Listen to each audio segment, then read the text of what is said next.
Hello guys, I welcome you again in my YouTube channel Jupiter classes.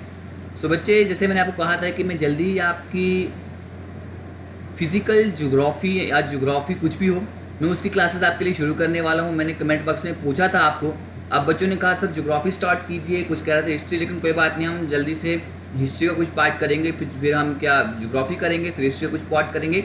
इस तरह से हम सारे जो हमारे कंपोनेंट उनको कवर करने की कोशिश करेंगे। ठीक है, जैसे आपको पता है कि क्लासेस चल रही है हमारी सब इंस्पेक्टर के लिए। ठीक है बच्चे, तो अब देखिए हम किस तरीके से कवर करेंगे। इससे पहले मैं आपको एक बार बता दूं, चैनल को सब्सक्राइब नहीं किया, चैनल को सब्सक्राइब कर दो यार, क्योंकि हमें आपकी इस वक्त किसकी ज़रूरत है बच्चों, हमें आपकी इस वक्त सपोर्ट की ज़रूरत है। ठीक है, सपोर्ट करेंगे तभी हम इस चैनल को आगे चला पाएंगे। वीडियो को शेयर करना आपका काम है, पढ़ाना हमारा काम है। ठीक है, अब आपको करना क्या है, आज की इस वीडियो में हमें करना है discuss latitude and longitude.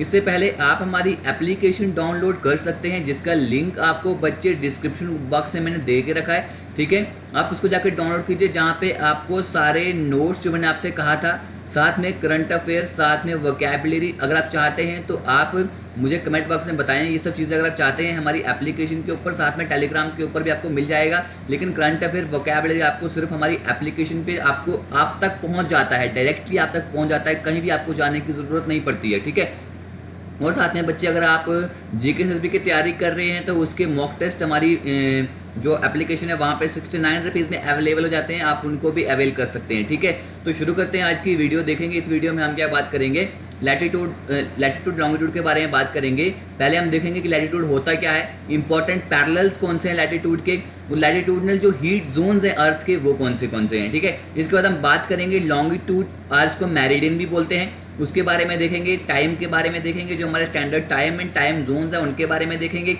Indian standard time के बारे में देखेंगे। आईडीएल यानी कि इंटरनेशनल डेट लाइन के बारे में जानेंगे इस वीडियो में।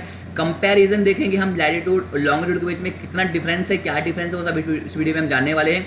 तो गाइस बने रहिएगा वीडियो के एंड तक, अगर आप चाहते हैं कि ये सारी चीज़ें आपको जानने के लिए यहाँ पर मिलें। ठीक है, खाली अगर आपको पता है ना लैटिट्यूड लॉन्गिट्यूड, तो फिर भी आप इस वीडियो को देखना, क्योंकि इसमें बहुत सारी ऐसी चीज़ें हैं जो मैं आपको इस वीडियो में बताने वाला हूँ। तो गाइस शुरू करते हैं आज की वीडियो बिना किसी देरी के। तो गाइस देखिए, हम आज डिस्कस करने वाले हैं लैटिट्यूड्स एंड लॉन्गिट्यूड्स। ठीक है, सबसे पहले आपको बता दूं कि लैटिट्यूड और लॉन्गिट्यूड जो होते हैं ये हमारी एक इमेजिनरी लाइंस होती हैं। ठीक है, इनको इमेजिन करके इस तरह बनाया गया है।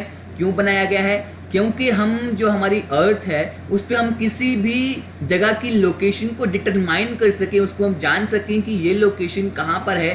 ठीक है, अगर मैं आपको एग्जाम्पल यहाँ पर दूँ, ठीक है, याद रखिएगा, अगर आपको एग्जांपल यहाँ पर दूं, जो हमारी लोकेशन जो है न्यू दिल्ली की, अगर मैं इसको जानूं भाई इसका लैटिट्यूड क्या है, लॉन्गिट्यूड क्या है, कौन सी जगह पर ये लोकेट करती है, ठीक है, तो इसकी लोकेशन को डिटरमाइन करने के लिए हमने लॉन्गिट्यूड लैटिट्यूड बनाए।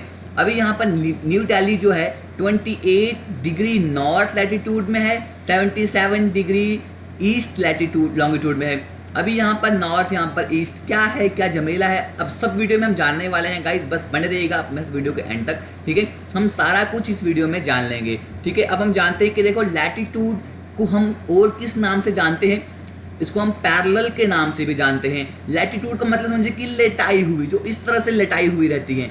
ठीक है बच्चे, समझ में आया, क्योंकि देखो ये आपस में पैरेलल भी होती हैं, ये जितनी होगी, जितनी ये होगी, जितनी ये भी होगी। ठीक है, ये सारी आपस में पैरेलल ही होती हैं। अब लैटिट्यूड क्या होता है, एक एंगुलर डिस्टेंस होता है, किसी जगह का एक एंगुलर डिस्टेंस होता है, या वो नॉर्थ में होगा या वो साउथ में होगा। ठीक है, किसके, इक्वेटर के। अब बच्चे इक्वेटर क्या है, इक्वेटर भी हमारे पास एक ऐसी इमेजिनरी लाइंस है। ठीक है, जो हमारी अर्थ है, ठीक है, जो हमारी अर्थ है उसको दो हिस्सों में डिवाइड कर देती है, ऊपर वाला नॉर्थ हिस्सा, नीचे वाला साउथ का हिस्सा। ठीक है, जिसको हम इस सेंटर की, अर्थ की सेंटर से इसको हम जो डिग्रीज है उसमें उसको मेजर करते हैं। ठीक है, इक्वेटर जो होता है बच्चे वो हमारा 0 डिग्री पे रहता है। क्या रहता है, 0 डिग्री पे रहता है। इसके ऊपर 1 2 3 4 5 180 डिग्री तक हो जाता है। ठीक है, इस तरह से नीचे भी आएगा 1 2 3, लास्ट में 180 डिग्री तक। समझ में आया, ये हो गया हमारा बच्चे नॉर्थ पोल, और ये हो गया बच्चे हमारा साउथ पोल। ठीक है, आई होप कि आपको अच्छे से समझ आ रहा होगा। ठीक है, अगर अच्छी लगेगी मेरी वीडियो लाइक कर देना, नहीं लगेगी डिसलाइक कर देना। डिसलाइक क्यों किया ये मुझे बता देना। ठीक है, क्योंकि मैं जानना चाहूंगा कि किस तरीके से आपको समझ आ रहा है, किस तरीके से आपको समझ नहीं आ रहा है। ठीक है, अब हम जानेंगे बच्चे आगे से थोड़ा और इसके बारे में देखिए जैसे कि आपको पता है कि हमारी अर्थ जो है ना, हमारी अर्थ जो है ना बिल्कुल गोल नहीं है। हमारी अर्थ जो है बिल्कुल गोल नहीं है। आपको पता है कि हमारी अर्थ की शेप जो है वो जियोइड शेप है। जियोइड शेप मतलब क्या होता है, जैसे कि हमारी इस तरीके की हमारी अर्थ है, ठीक है, जैसे कि थोड़ी सी ऊपर से भी फ्लैट है, ये नॉर्थ पोल से भी फ्लैट है और साउथ पोल से भी फ्लैट है। जैसे कि यहाँ पे लिखा है स्लाइटली फ्लैटन एट द पोल, पोल तो थोड़ी सी फ्लैट है, ठीक है। अब पोल मतलब एक नॉर्थ पोल एक south pole. The linear distance of a degree of latitude at the pole is little longer than at the equator, ठीक है। अब यहाँ पर क्या बोल रहा है, जो लीनियर डिस्टेंस होता है, जो ये लंबाई का थोड़ा सा डिस्टेंस होता है किसी डिग्री का, ठीक है, लैटिट्यूड का पोल पे, वो थोड़ा सा इक्वेटर से ज्यादा होता है। क्यों होता है, क्योंकि आपको मैंने पहले ही कहा कि हमारा जो अर्थ है, ठीक है, हमारा जो अर्थ है वो जियोइड शेप का है, यानी कि पोल जो है वहाँ पे थोड़ा फ्लैटेंड है, इसलिए थोड़ा सा वो वहाँ का डिस्टेंस थोड़ा सा बड़ा होता है। फॉर एग्जांपल जान लीजिए, equator linear distance of a degree is 110.57 kilometre, यानी कि 68.7 माइल्स है। 45 डिग्री पे हमने देखा, 45 डिग्री पे हमने देखा कि इतना डिस्टेंस है, ठीक है। इसको हमने देखा इट इज 1.113 किलोमीटर, 69 माइल्स का है।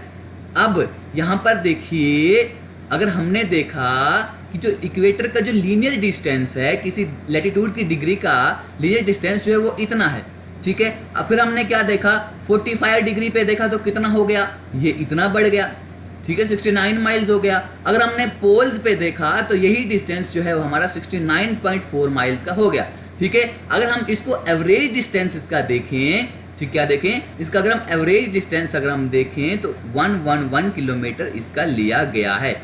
111 किलोमीटर इसका डिस्टेंस लिया गया है कि इसके बीच में इतना फर्क रहता है। किसके बीच में, जो हमारी लीनियर डिस्टेंस होता है हमारे दो इक्वेटर्स के बीच में, ये आपको याद रखना है कितना। मतलब यहाँ पे देखिए ना, इसका एवरेज लेकर हमने टोटल डिस्टेंस बनाया हुआ है 111 किलोमीटर। अगर पूछा जाए माइल्स में 69 माइल्स बोलना, अगर आपको पूछा जाए किलोमीटर्स में तो गाइस यू हैव टू से 111 किलोमीटर। अगर डिग्रीज के हिसाब से देखा जाए तो इक्वेटर पे होता है बच्चे हमारा इतना, जो यहाँ पे मैंने बता दिया। 45 डिग्री पे होता है इतना डिस्टेंस, जो मैंने आपको बता दिया यहाँ पर। उसके बाद पोल्स पे जो होता है हमारा इतना डिस्टेंस रहता है। अगर एवरेज इसका निकाले तो ये बन जाता है गाइस हमारे पास 111 किलोमीटर, दैट इज 69 माइल्स, ठीक है। अब हम यहाँ पर जानते हैं, जैसे मैंने कहा था पहले, कि हम यहाँ पे जो लैटिट्यूड्स के इंपॉर्टेंट पैरेलल्स हैं उनको जानने की कोशिश करेंगे, ठीक है। अब देखिए इंपॉर्टेंट पैरेलल्स कौन से हैं। बिसाइड द इक्वेटर 0 डिग्री, मैंने पहले कहा था कि आपसे इक्वेटर जो है बच्चे वो हमारा 0 डिग्री पे रहता है, ठीक है। ये हमारा इक्वेटर है जो हमारा 0 डिग्री पे रहता है, ठीक है। और जो हमारा बच्चे जो नॉर्थ पोल है वो 90 डिग्री नॉर्थ में होता है, ठीक है। उसके बाद साउथ पोल जो है ये भी हमारा 90 डिग्री साउथ में होता है, ठीक है। There are 4 important parallels of the latitude, याद रखेगा लैटिट्यूड के 4 इंपॉर्टेंट पैरेलल्स होते हैं। वो कौन से पहले मैं आपको बताऊंगा। आपको पता है कि 0 डिग्री पे हमारा कौन सा आ गया, इक्वेटर आ गया। एक बात मैंने ऊपर बताई थी आपको, 180 डिग्री जो है यहाँ पर नहीं होता है, ठीक है, बल्कि वो इस तरफ होता है, ईस्ट और वेस्ट। तभी मैं आपको वो लॉन्गिट्यूड में बताऊंगा, ठीक है। यहाँ पे पूरा होता है, अगर से पूछा जाए तो 181 डिग्री का होता है। क्यों, क्योंकि एक 0 डिग्री ये होता है, 90 डिग्री ऊपर 90 डिग्री नीचे, ठीक है, याद रखिएगा। अब देखिए ट्रॉपिक ऑफ कैंसर, सबसे पहले यहाँ पे होगा हमारा ट्रॉपिक ऑफ कैंसर, ठीक है। ट्रॉपिक ऑफ कैंसर कहाँ पे होगा, 23.5 डिग्री नॉर्थ, ठीक है। उसके बाद इसने कहा है ट्रॉपिक ऑफ कैप्रिकॉर्न, तो बच्चे ये होता है हमारा नीचे की तरफ tropic of Capricorn 23.5 degree south, ठीक है, साउथर्न हेमिस्फीयर में। अब ये देखो हेमिस्फीयर बन गया ना, आधा स्फीयर बन गया। क्या बन गया, ये आधा स्फीयर बन गया। थोड़ा मैं यहाँ पर आपके लिए कलर चेंज करने की कोशिश करूंगा।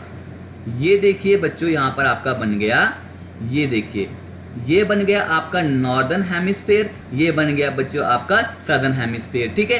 अब इसके बाद होता है हमारे पास एक आर्कटिक सर्कल, ठीक है। इसके बाद होता है बच्चे हमारा एक आर्कटिक सर्कल। तो आर्कटिक सर्कल कहाँ पर होता है, ये होता है बच्चे हमारे पास 63.5 डिग्री नॉर्थ, ठीक है। इसके बाद होता है बच्चे हमारे पास एक एंटार्क्टिक सर्कल। तो एंटार्क्टिक सर्कल हमारे पास रहता है 66.5 डिग्री साउदर्न हेमिस्फीयर में। इसके बाद आ गया आपका साउथ पोल, ये आ गया आपका नॉर्थ पोल 90 डिग्री पे। टोटल कितनी डिग्रियां होगी? अगर आपसे पूछा जाए लैटिट्यूड की टोटल कितनी डिग्रीज होती है, तो बच्चों वो होती है 181। वो क्यों होती है मैंने आपसे अभी डिस्कस कर लिया। एक 0 डिग्री यहाँ की, 90 यहाँ की, 90 यहाँ की, 180 और 0 डिग्री हो गई 181 डिग्री। ठीक है, इतना आपको पता होना चाहिए। अब हम आगे बढ़ते हैं। अब देखते हैं यहाँ पर लैटिट्यूडनल हीट जोन्स जो होते हैं हमारी अर्थ के जो हैं लैटिट्यूडनल हीट जोन्स कौन से होते हैं। ठीक है, अभी यहाँ पर आप देखिए, अभी मैंने आपसे कहा 0 डिग्री क्या होता है? 0 डिग्री। ठीक है, अब यहाँ पे 0 डिग्री पे हमारा क्या रहता है बच्चे? इक्वेटर रहता है, मैंने पहले बता दिया। अब इक्वेटर से लेके ट्रॉपिक ऑफ कैंसर और ट्रॉपिक ऑफ कैप्रिकॉर्न तक, ठीक है, नीचे की तरफ आएंगे ट्रॉपिक ऑफ कैप्रिकॉर्न, ऊपर जाएंगे ट्रॉपिक ऑफ कैंसर। तो इस वाले जोन को बच्चे अपन क्या बोलते हैं? Torrid zone. इसको क्या बोलते हैं? Torrid zone. याद रखिएगा, टॉरिड जोन कहां से कहां तक पड़ता है? ट्रॉपिक ऑफ कैंसर से लेके ट्रॉपिक ऑफ कैप्रिकॉर्न के बीच में जो भी बच्चे हमारा जोन होता है उसे हम बोलते हैं ये टॉरिड जोन। अब इस टॉरिड जोन में क्या होता है? डायरेक्टली हमारी जो है सनलाइट जो है यहाँ पे डायरेक्टली स्ट्राइक करती है। बाकी जगह तो ये क्या स्लैंटिंग होके जाती है, ठीक है, लेकिन बच्चे जो हमारा इक्वेटर वाला जोन होता है वहां पर ये डायरेक्टली सनलाइट पड़ती है। ठीक है बच्चे, अब इसके बाद अगला वाला जोन देखिए, ट्रॉपिक ऑफ कैंसर से लेकर आर्कटिक सर्कल तक। ये वाला जोन जो है, इस जोन को कहा जाता है नॉर्थ टेम्परेट जोन। क्या कहा जाता है बच्चे? क्योंकि इसको याद रखिए, टेम्परेट जोन याद रखिए। क्यों? क्योंकि ये ऊपर नॉर्थ में है, नॉर्थ रखने की आपको जरूरत ही नहीं पड़ेगी। याद रखिएगा, ट्रॉपिक ऑफ कैंसर से लेके आर्कटिक सर्कल तक जो बच्चे जोन पड़ता है उस जोन को हम बोलते हैं टेम्परेट जोन। क्या जोन बोलते हैं? Temperate zone. इंपॉर्टेंट है, याद रखिएगा। इसके बाद है हमारे पास ट्रॉपिक ऑफ कैप्रिकॉर्न से लेकर एंटार्क्टिक सर्कल तक। एंटार्क्टिक नीचे आएगा साउथ, समझ लेना। एंटार्क्टिक कहाँ पे है? साउथ में है। ठीक है, एंटार्क्टिका पता है ना, जो हमारा एंटार्क्टिका जो हमारा क्या है कॉन्टिनेंट है वो भी हमारा साउथ की तरफ ही है। ठीक है, इसलिए ये जो साउथ टेम्परेट जोन है ना, ये भी नीचे ही एंटार्क्टिक सर्कल की तरफ आता है। ठीक है, आर्कटिक क्वेश्चन पता है कि ऊपर है ना, नॉर्थ में है ना आर्कटिक। अगर आपने देखा होगा जो हमारा आर्कटिक क्वेश्चन है वो कहाँ पर है? ऊपर की तरफ। अब इसके बाद ऊपर आर्कटिक सर्कल से लेकर नॉर्थ पोल तक बच्चे जो जोन पड़ता है उसे बोला जाता है frigid zone. Frigid zone.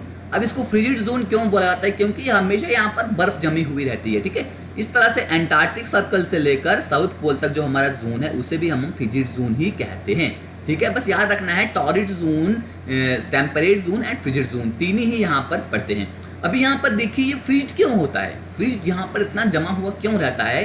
Reason ये है क्योंकि यहाँ पर जो सन की रेज जो है ना, ये अच्छे से नहीं पहुंच पाती। ठीक है, इसलिए यहाँ पर ये फ्रीज रहता है, क्योंकि लो एंगल ऑफ इनकम यहाँ पे सनलाइट जो है ना बहुत कम पड़ती है। ठीक है, आई होप कि आपको ये जो लैटिट्यूडनल हीट जोन्स हैं उनकी भी समझ आ गई होगी। ठीक है, अब यहाँ पर देखिए, midday sun is exactly overhead at least once in a year on all latitude in between the Tropic of Cancer and the Tropic of Capricorn. This area receive maximum heat that is known as torrid zone. अब torrid zone किसको बोलते हैं? जहां पे maximum heat पड़ती है ना, अभी आपसे कहा कि जहां पर मैक्सिमम हीट पड़ती है ना, उस एरिया को क्या बोला जाता है? टॉरिड जोन बोला जाता है। अब टॉरिड जोन किसके बीच में पड़ता है? ट्रॉपिक ऑफ कैंसर और ट्रॉपिक ऑफ कैप्रिकॉर्न के बीच में पड़ता है, क्योंकि यहाँ पर जो मिड डे सन जो होता है एग्जैक्टली एक बार कम से कम ओवरहेड के ऊपर होता है। अब इसके बाद अब जो मिड डे सन है, यानी कि दोपहर में जो सूरज की रोशनी होती है, never shines overhead on any latitude, वो कभी भी किसी भी लैटिट्यूड के ऊपर नहीं पड़ती है except tropic of Cancer, tropic of Capricorn के अलावा इसके दूसरे, इसके पीछे जो ऊपर जो लैटिट्यूड हैं, ऊपर की तरफ नॉर्थ तरफ जाएं या आप साउथ की तरफ आए तो वहां पर ये सब नहीं है। ठीक है, इसलिए जो वहां पर सन रेज जो है वो कम होती जाती है, पोल की तरफ सन रेज बहुत कम पहुंचती है, इसलिए वहां पर कौन सा जोन बन जाता है? फ्रीज जोन बन जाता है। ठीक है, अगर हम देखें the areas bounded by the tropic of Cancer and the Arctic circle. अब जो एरिया है tropic of Cancer and Arctic circle के बीच में और कैप्रिकॉर्न और एंटार्क्टिक सर्कल के बीच में, वहाँ थोड़ा मॉडरेट किस्म का टेम्परेचर है, थोड़ी थोड़ी वहाँ पर सनलाइट पहुँचती है, इसलिए इनको क्या बोला जाता है, टेम्परेट जोन बोला जाता है। ये सब आपको समझा चुका हूँ, ऊपर आपको दिखा चुका हूँ कौन सा एरिया कहाँ पर है, ठीक है। इसके बाद आर्कटिक सर्कल से लेकर एंटार्क्टिक सर्कल तक जो एरिया पड़ता है वो बहुत ही कोल्ड होता है, क्योंकि मैंने पहले कहा कि वहाँ पर सनराइज नहीं पहुँचती, सूरज वहाँ पर ज़्यादा नहीं उगता है, ठीक है, इस हॉरिजन के ऊपर। इसलिए यहाँ पे जो हमेशा रेज जो होती हैं वो स्लैंटिंग होती है। मैंने आपसे कहा कि इस तरह की वहाँ पर स्लैंटिंग रेज होती हैं, इसलिए इसको फ्रीज जोन कहा जाता है। आई होप कि यहाँ तक बच्चे आपको सारा कुछ समझ आ गया होगा लैटिट्यूड्स के बारे में, ठीक है। अब हम यहाँ पर बात करेंगे लॉन्गिट्यूड, या इसको हम मेरिडियन भी बोलते हैं, ठीक है। लॉन्गिट्यूड को बच्चे याद रखना, इसको मेरिडियन भी बोलते हैं। अब मेरिडियन क्यों बोलते हैं ये भी हम जानेंगे यहाँ पर, ठीक है। लॉन्गिट्यूड भी एक हमारे पास एंगुलर डिस्टेंस होता है। अभी हमने लैटिट्यूड में देखा है नॉर्थ और साउथ के बारे में, अब हम यहाँ पर जानेंगे ईस्ट और वेस्ट के बारे में। किसके बारे में जानेंगे, वेस्ट और ईस्ट के बारे में जानेंगे, ठीक है। इतना याद रहा, ओके। अब देखिए एंगुलर डिस्टेंस है किसी प्लेस का, हम ईस्ट की तरफ इसकी वो जानते हैं, या हम इसको वेस्ट की तरफ इसके क्या जानते हैं, इसकी प्लेस को डिटरमाइन करते हैं किसके, प्राइम मेरिडियन के। प्राइम मतलब जो फर्स्ट है, ये वाला मान लीजिए प्राइम मेरिडियन। अभी जानेंगे आगे प्राइम मेरिडियन होता क्या है, ठीक है। इसको भी अर्थ का सेंटर एक निकाला गया है, जैसे हमने नॉर्थ में जो लैटिट्यूड था वहां पे हमने इक्वेटर को अर्थ का सेंटर माना था, ठीक है, किसके लिए, लैटिट्यूड के लिए। अब हम बच्चे लॉन्गिट्यूड के लिए जो अर्थ का सेंटर मानते हैं वो हम मानते हैं प्राइम मेरिडियन को, ठीक है। अभी देखिए अगर हम ग्लोब के ऊपर देखें, लॉन्गिट्यूड एक हमारे पास सेमी सर्कल्स बना होता है। क्या होता है, सेमी सर्कल बना होता है। इस तरह से हमारे पास एक सर्कल होता है, ठीक है, इस तरह सर्कल होता है कि नहीं होता है, इस तरह से ऊपर ये लाइन आएगी, इस तरह से ऊपर ये लाइन आएगी, इस तरह से ऊपर ये लाइन आएगी, ठीक है। सेमी सर्कल होता है जो एक पोल से इक्वेटर को होते हुए दूसरे पोल तक जाता है। ये देखिए इक्वेटर को क्रॉस कर रहा है कि नहीं कर रहा है, ऊपर से जब ये लाइंस आ रही हैं इक्वेटर को कट करते हुए नीचे जा रही हैं, इन लाइंस को हम बोलते हैं मेरिडियंस। क्या बोलते हैं, इन लाइंस को हम क्या बोलते हैं, मेरिडियंस बोलते हैं। अब देखिए ये मेरिडियन क्या है, कब से शुरू हुआ।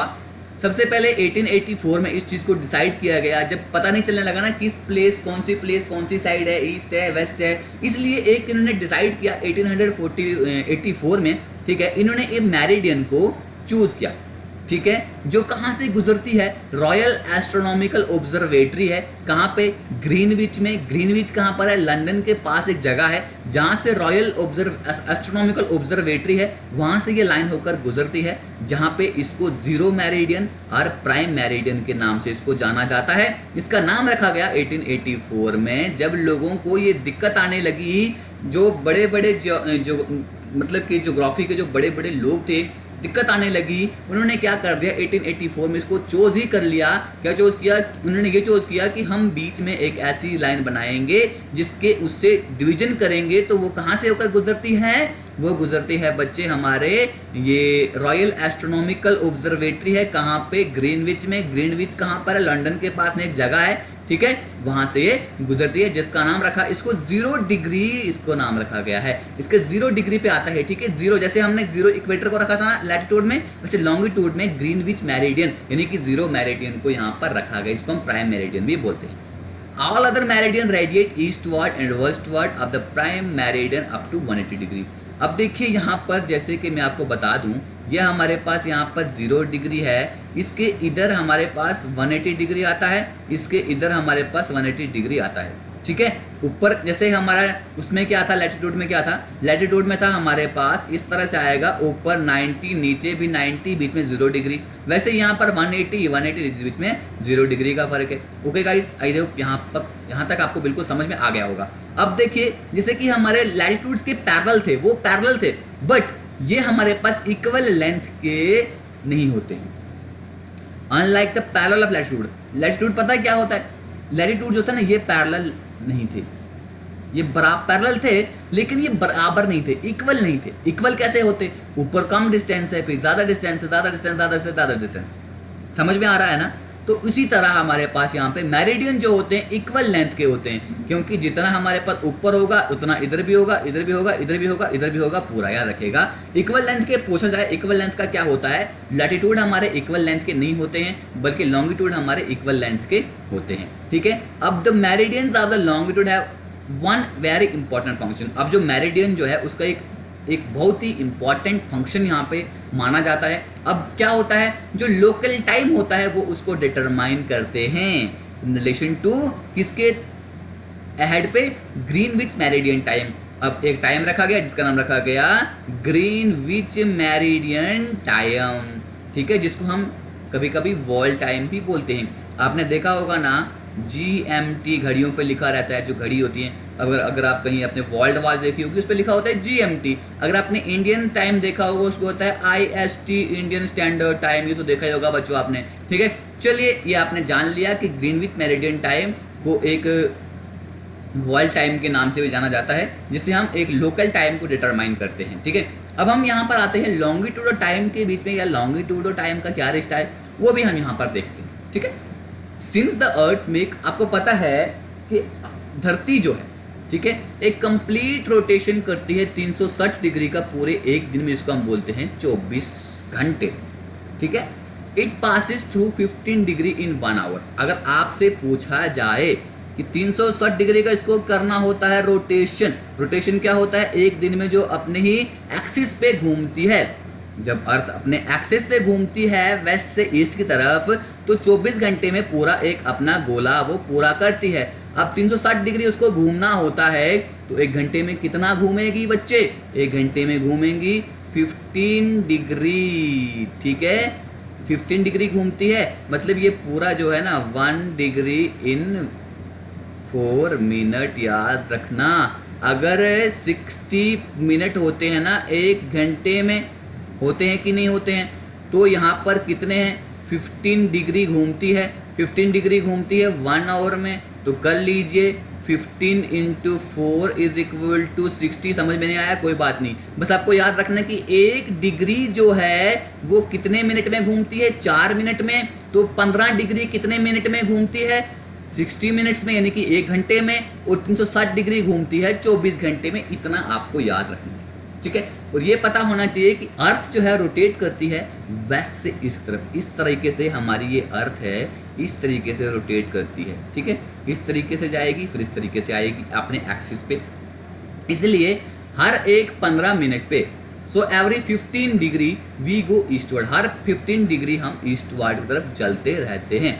Local time is advanced by 1 hour. जो हमारा लोकल टाइम होता है वो कम से कम 1 घंटा हमारा आगे रहता है।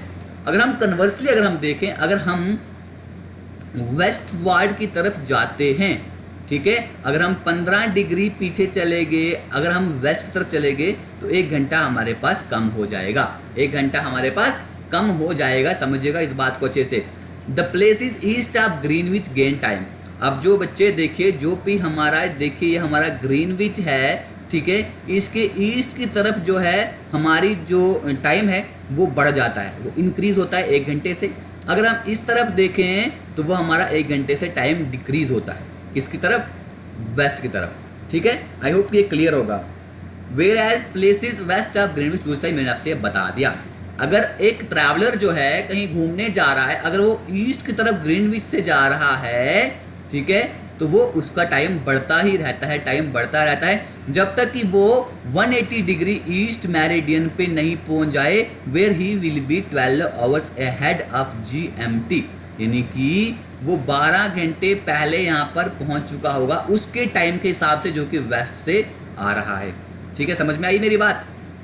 चलिए बच्चे, सिमिलरली अगर कोई एक ट्रैवलर जो है वो वेस्ट की तरफ जाता है तो उसको 12 घंटे का नुकसान हो जाएगा, यानी कि 12 घंटे पीछे चला जाएगा वो, जब तक वो यहाँ पर 180 डिग्री वेस्ट में पहुंचेगा। इसलिए एक टोटल डिफरेंस जो है यहाँ पे 12 घंटे का है। 12 घंटे अगर आप आओगे तो ईस्ट में, 12 घंटे आप जाओगे तो वेस्ट में, 12 हो गया 24 घंटे। इसलिए 180 डिग्री का मेरिडियन बनाया गया है दोनों साइड का। इसलिए पूरे दिन में 12 घंटे होते हैं, 12 घंटे ईस्ट के, 12 घंटे वेस्ट के। टोटल हो गए बच्चे हमारे पास 24 घंटे।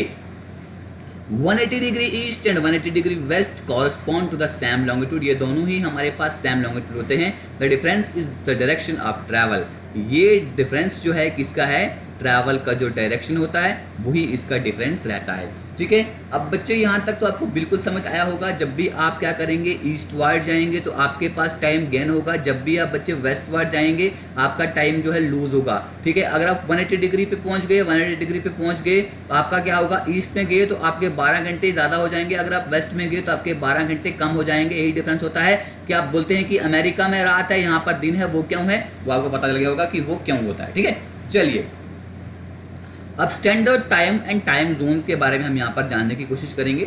ठीक है, स्टैंडर्ड टाइम होता क्या है, एक ऐसा टाइम जो किसी एक लॉन्गिट्यूड और लैटिट्यूड की जो किसी कंट्री ने चूज किया होता है। ठीक है, उसको उसके टाइम को बताता है। बहुत सारी कंट्रीज जो हैं उन्होंने अपने स्टैंडर्ड टाइम को सेंट्रल मेरिडियन से नापा हुआ है उनकी कंट्रीज के। ठीक है, जैसे कि आप यहाँ पर देखिए कि जो इंडिया का जो स्टैंडर्ड टाइम है वो हमारे पास आता है 82.5 डिग्री ईस्ट लॉन्गिट्यूड पे आता है। ठीक है, यानी कि ये हमारे पास इस तरह के, अगर हम थोड़ा भारत बनाएंगे, यहाँ पर भारत बनाने की कोशिश करेंगे, अभी तो बनेगा नहीं यहाँ पे। अच्छा ठीक है, लेकिन भारत का जो है यहाँ से इस तरह से होकर गुजरता है। ठीक है बच्चे, तो उसको हम बोलते हैं इंडिया स्टैंडर्ड टाइम। क्या है बच्चे, याद रखना 82.5 डिग्री ईस्ट। अब क्या ईस्ट क्यों है, क्योंकि हमारा ईस्ट में ही हमारा इंडिया पड़ता है। इन countries they have very large longitudinal extent, यानी कि अगर वैसी कंट्रीज जहाँ पे बहुत ज़्यादा लॉन्गिट्यूड, यानी कि एक लॉन्गिट्यूड यहाँ है दूसरा बहुत दूर है, यानी कि इसमें बहुत ज़्यादा जो बहुत बड़ी कंट्री है। ठीक है, उसका ईस्ट वेस्ट स्पैन बहुत बड़ा है, जैसे कि हमारी कनाडा हो गई, यूएसए हो गई, रशिया हो गई। ठीक है, वहाँ पे एक टाइम रखना इनकॉन्वीनियंट से लगता है। ठीक है, इसलिए इनके यहाँ पर बहुत सारे मल्टीपल टाइम जोन्स हैं, जैसे कि रशिया के यहाँ पे 9 टाइम जोन्स है क्योंकि रशिया बहुत बड़ा है। कनाडा और यूएसए के इनके भी 6 टाइम जोन्स है, कनाडा के भी 6 हैं, यूएसए के भी 6 हैं। मतलब जैसे कि इंडिया ने अपना एक चूज़ किया हुआ है ना 82.5 डिग्री ईस्ट, इस तरह इनके भी, इन्होंने भी अपने अपने टाइम चूज़ किए हैं। वो आपको याद नहीं रखने हैं, बस आपको इतना याद रखना है कि इतने इतने हैं, वो आपके लिए सफिशिएंट है। ठीक है, अब आगे चलते हैं, हम यहाँ देखते हैं इंडियन स्टैंडर्ड टाइम के बारे में जानते हैं। अभी हमने देखा कि इंडियन स्टैंडर्ड टाइम जो है जिसको हम IST बोलते हैं। ठीक है, अब ये ग्रीनविच से कितना है, जो हमारा ग्रीनविच मेरिडियन टाइम है ना 0 डिग्री का, उससे 5.30 डिग्री आगे रहता है। आगे रहता है, क्यों रहता है आगे, क्योंकि ये ईस्ट साइड है भैया। हमारा भारत जो है, ये प्यारा भारत जो है ईस्ट वाली साइड है, इसलिए यहाँ पर ये 5.5 घंटे आगे रहता है। ठीक है, टाइम मैंने पहले बता दिया कि इस लॉन्गिट्यूड पे आता है। ठीक है, passing close to the east of Prayagraj. ठीक है, मतलब प्रयागराज के ईस्ट से ये होता हुआ गुजरता है। ठीक है, यानी कि पहले प्रयागराज को इलाहाबाद बोला जाता था, जिसका मतलब क्या होता है, मैंने पहले ही कहा कि इंडियन स्टैंडर्ड टाइम जो है वो 5.5 घंटे GMT के आगे रहता है। अगर हमारा इंडियन स्टैंडर्ड टाइम अगर हम देखें तो GMT का टाइम होगा उससे 5 घंटे 30 मिनट आगे ही रहेगा। ठीक है, GMT का टाइम मिला के और ये टाइम मिला के हमारा इंडियन स्टैंडर्ड टाइम बनता है। ठीक है, ये मैंने आपको बता दिया कि इंडिया का जो एक्सटेंट है, ठीक है, लॉन्गिट्यूड में, तो वो 68 डिग्री ईस्ट एक्सटेंट है और 97 डिग्री ईस्ट है। अब ये मत बोलना कि ये हमारी वेस्ट साइड है या ईस्ट साइड है, बल्कि अगर हम वर्ल्ड का लेके चल रहे हैं तो वर्ल्ड का लेके चल रहे हैं तो हमारा ईस्ट में ही आता है। तो ये होता है बच्चे हमारा स्टैंडर्ड मेरिडियन। ठीक है, जो कितना है 82.5 डिग्री ईस्ट की तरफ आता है। ठीक है, ये आपको समझ में आ गया। अब यहाँ पर एक और चीज़ है हमारे पास जिसको हम बोलते हैं चाय बागान टाइम। अभी चाय बागान टाइम क्या है, इंपॉर्टेंट पॉइंट है, याद रखिएगा। ठीक है, 150 साल पहले की बात है जब ब्रिटिश कॉलोनिस्ट ने यहाँ पे चाय बागान टाइम को यहाँ पे इंट्रोड्यूस किया था, या इसको हम बागान टाइम भी बोलते हैं, बाग का टाइम, बाग का टाइम इसको मान लीजिए आप। ठीक है, एक शेड्यूल था जो यहाँ पर चाय की जो खेती करते थे वो इसको ऑब्जर्व करते थे। ठीक है, जो इंडियन स्टैंडर्ड टाइम से 1 घंटे आगे था। ठीक है, मान लीजिए अगर हमारे पास इंडियन स्टैंडर्ड टाइम में 7 बजे हैं तो वहाँ पर कितने बजे होते थे, 8 बजे होते थे। अगर हमने उठना होता था 7 बजे तो मतलब कि अगर मान लीजिए कि इंडियन स्टैंडर्ड टाइम के हिसाब से अगर आप 7 बजे उठते हैं, ठीक है, तो यहाँ पर आप 8 बजे उठ जाएंगे। इसका उनको फ़ायदा होता था, क्या फ़ायदा होता था कि 1 घंटा वो आगे होते थे, मतलब वो 1 घंटा इससे पहले उठ जाते थे। ठीक है ना, ये फ़ायदा होता है। This was done. तो ये अभी क्यों था, क्योंकि उनकी प्रोडक्टिविटी को उन्होंने 1 घंटा ज़्यादा उन्होंने टाइम वहाँ पर लगाना था। दिन में टाइम ज़्यादा अगर कम होता था वहाँ पर ज़्यादा टाइम इसलिए अपना यहाँ पर लगाते थे। ठीक है, समझ में आ गया। ज़्यादा टाइम लगाएंगे तो ज़्यादा प्रोडक्टिविटी हमारी बढ़ेगी। जब आज़ाद हुआ भारत, हमारा भारत जब 1947 में बच्चे जब आज़ाद हुआ था, ठीक है, तो आसाम जो है दूसरी इंडिया के साथ उसका टाइम भी इंडियन स्टैंडर्ड जो टाइम है उसको ही फॉलो करने लगा। उससे पहले वहाँ पर चाय बागान टाइम चलता था, ठीक है। अब जो आसाम के एडमिनिस्ट्रेशन उन्होंने कहा, प्रपोजल लाया कि हमारे टाइम को फिर से चाय बागान टाइम पे कर लिया जाए, क्योंकि हमें एनर्जी को कंजर्व करना है, हमने अपनी प्रोडक्टिविटी को इम्प्रूव करना है। लेकिन इंडिया ने इस प्रपोजल को बिल्कुल भी मानने से इनकार कर दिया, ठीक है। अब बच्चे हम यहाँ पर जानते हैं एक और important point, international date line, ठीक है। लेक्चर लंबा हो गया लेकिन फिर भी बच्चे आपको समझाना बहुत अच्छे से समझा रहा हूँ, ठीक है। इंटरनेशनल डेट लाइन होती क्या है? इंटरनेशनल डेट लाइन एक ऐसी इमेजिनरी लाइन जो होती है जो हमारे पैसिफिक ओशन से होकर गुजरती है। अभी आगे दिखाने वाला हूँ आपको। अगर हम इंटरनेशनल डेट लाइन के साथ देखें तो डेट भी हमारी एक दिन चेंज हो जाती है। अगर आपने इंटरनेशनल डेट लाइन को क्रॉस कर दिया, इस तरफ आगे आपकी डेट बढ़ जाएगी, पीछे गए आपकी डेट कम हो जाएगी। समझ में आ गया? ईस्ट की तरफ आ जाओगे, अगर यहाँ पर 31 डेट थी, ठीक है, यहाँ आ जाओगे तो एक डेट होगी। अगर यहाँ पर एक डेट है, यहाँ जाओगे तो आपकी डेट 31 होगी। समझ में आ गया मेरी बात? हाँ बिल्कुल। अगर हम ईस्ट से वेस्ट आते हैं, ईस्ट से वेस्ट आते हैं, समझ में आ गया? ईस्ट से वेस्ट अगर जाते हैं तो एक दिन कम, जो मैंने बता दिया वो यहाँ पर लिखा होगा, ठीक है। ये आपको समझने की ज़रूरत नहीं है, जो मैंने आपको बता दिया वही यहाँ पर चलेगा। अब देखिए, मैंने पहले ही कहा था कि इंटरनेशनल डेट लाइन जो है ना, ये जिगजैग क्यों, देखिए ना जिगजैग दिख रही है आपको, ये बिल्कुल स्ट्रेट क्यों नहीं है? इसका कोई रीज़न होगा, ठीक है। ये देखिए, आपको पहले ही पता होना चाहिए कि अर्थ जो इस तरह से रोटेट करती है वेस्ट से ईस्ट की तरफ। अगर आप वेस्ट से ईस्ट आते हो तो आपका एक दिन बढ़ जाता है, ईस्ट से वेस्ट जाते हो तो आपका एक दिन कम हो जाता है। याद रखना, वेस्ट टू ईस्ट प्लस कर देना, ईस्ट टू वेस्ट एक दिन इसको माइनस कर देना। समझ में आ गया? इंपॉर्टेंट पॉइंट था बच्चे, इसको याद रखिएगा। अब जो मैंने आपसे कहा कि जो ये इंटरनेशनल डेट लाइन है वो जिगजैग की तरह क्यों बनी हुई है। आपको पता है कि इंटरनेशनल डेट लाइन जो है ये एक नॉर्मल 180 डिग्री जो मेरिडियन है उसको क्या करती है, कर्व करती है एट द बेरिंग स्ट्रेट। एक बेरिंग स्ट्रेट है, ठीक है, उसके ऊपर इसको क्या करती है, कट करती है। And at the island group of Polynesia, Melanesia, Micronesia, ठीक है, वहां पर थोड़ी ये क्या है, थोड़ी इस तरह की है, जिगजैग तरह की है। अब ये क्यों है? अगर डेट लाइन हमारी स्ट्रेट होती, डेट लाइन हमारी स्ट्रेट होती, अब जो ये छोटे छोटे देश है ना, ये भी कट जाते थे, तो इनको अपना 2 टाइम बनाने पड़ते, इसको भी अपने 2 टाइम बनाने पड़ते, इसको भी अपने 2 टाइम बनाने पड़ते। इसलिए जो सैम आइलैंड कंट्री जो है या आइलैंड ग्रुप है वो अलग अलग डेट जोन में चले जाते हैं, ठीक है। इसलिए इस कंफ्यूजन को दूर करने के लिए इसको जिगजैग मैनर में बनाया गया है। कुछ रीजन जो है हमारे इस डेट लाइन के वो कुछ एशिया का टाइम लेते हैं, या कुछ जो न्यूजीलैंड का स्टैंडर्ड टाइम लेते हैं, और कुछ जो है यहाँ पर डेट अमेरिका का और टाइम अमेरिका का यहाँ पर फॉलो करते हैं, ठीक है। जो मैंने आपसे कहा ना पॉलिनेशिया, ठीक है, ये मैं आपको दिखाता हूँ। देखिए, ये है हमारा ऑस्ट्रेलिया, ठीक है, ये है हमारा मेलेनेशिया। उसके बाद ऊपर अगर हम देखें थोड़ा तो ये है हमारा माइक्रोनेशिया, पॉलिनेशिया। अगर इस तरह से कट होता तो बीच में ये भी कट जाते, जिससे क्या होता कि इसको अपना अलग टाइम रखना पड़ता, इसको अपना अलग टाइम रखना पड़ता, ठीक है। इसलिए थोड़ा सा इसको जिगजैग मैनर में करके बनाया गया है, इस तरह से जिगजैग मैनर में करके इसको बनाया गया है, ताकि यहाँ पर कोई भी दिक्कत इन लोगों को ना हो, कोई भी कंफ्यूजन इन लोगों को ना हो, ठीक है। अब हम यहाँ पर जानेंगे थोड़ा सा, जो हम यहाँ पर जानने वाले हैं वो हम जानेंगे कंपैरिजन। कंपैरिजन किस किस के बीच में? हाँ, इससे पहले एक चीज़ यहाँ पर जान लीजिए, ये Samoa, Christmas island, Kiribati, tonga, ये पहली ऐसी जगह हैं जो सबसे पहले नया साल मनाते हैं। और बेकर आइलैंड यूएसए का है, हॉलैंड आइलैंड यूएसए का है। ये दोनों सबसे लास्ट में अपना ईयर सेलिब्रेट करते हैं, ठीक है, याद रखिएगा, इंपॉर्टेंट है। अब यहाँ पर देखिए कंपैरिजन, यहाँ पर जानेंगे लैटिट्यूड और लॉन्गिट्यूड के बीच में क्या फ़र्क है। लास्ट में क्वेश्चन मिलेगा, उसका आपको आंसर करना है कमेंट बॉक्स में, ठीक है बच्चे।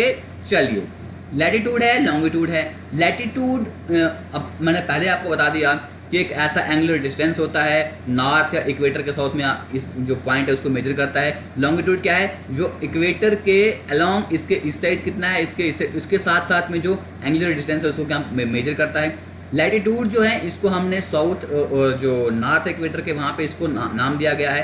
लॉन्गिट्यूड जो है ये ईस्ट और प्राइम मेरिडियन के ईस्ट और वेस्ट में इनको इसका नाम दिया गया है। इसको हम पैरेलल्स बोलते हैं लैटिट्यूड को, और हम मेरिडियन को, इसको लॉन्गिट्यूड को हम मेरिडियन भी बोलते हैं, ठीक है।